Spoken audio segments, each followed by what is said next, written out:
On this episode of Pistonhead Garage, I got some quick tips on how to wash your ride.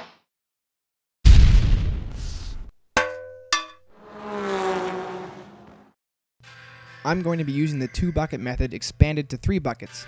You'll see what I mean in a minute. Fill the first bucket with clean water. This bucket is to only be used for rinsing off your wash tools. The second bucket gets filled with soap and water. I highly recommend a grit guard for this bucket. It keeps the dirt off the wash mitt and in the bottom of the bucket. The final bucket is also filled with soap and water, but it's only used for your wheel cleaning tools. Nothing that touches your paint goes in this bucket. I like to start by cleaning the wheels with a wheel brush. Make sure this wheel brush is only used on your wheels and nothing else. Wheels are typically the dirtiest part of the car, so you don't want dirt from the wheels ending up in your wash bucket and then on your car's paint. Once I've cleaned all 4 wheels on the car, I start by rinsing the car down thoroughly.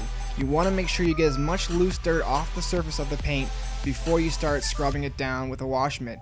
You want to reduce your chances of scratching the paint as much as possible.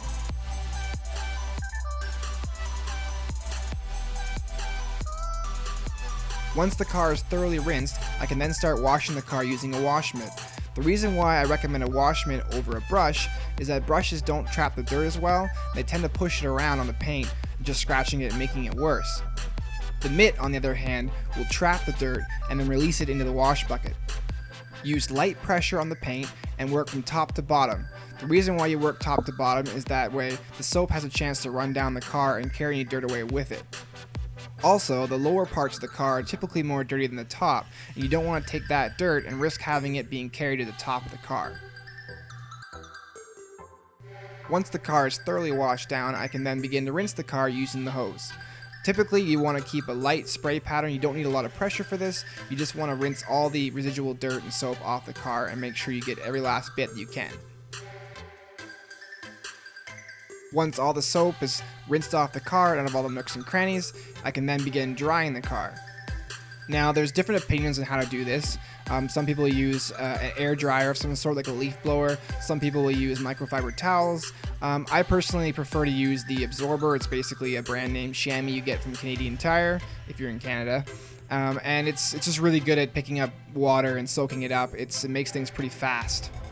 The other thing I like about the absorber is that the synthetic material doesn't pick up dirt very well, so it protects your paint.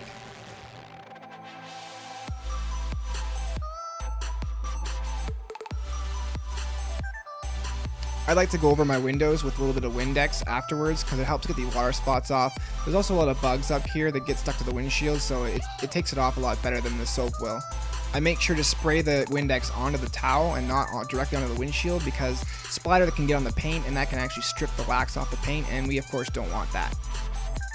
Now, after the car is thoroughly dry, I like to put a little bit of spray wax on with a microfiber towel. This is completely optional, but it is a good idea to protect the paint that you just finished washing. Of course, it also helps bring out the shine as well. And now all that's left to do is just sit back and admire the result.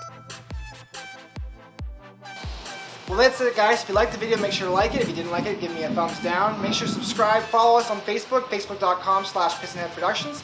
I'm Garrett, and I'll see you next time.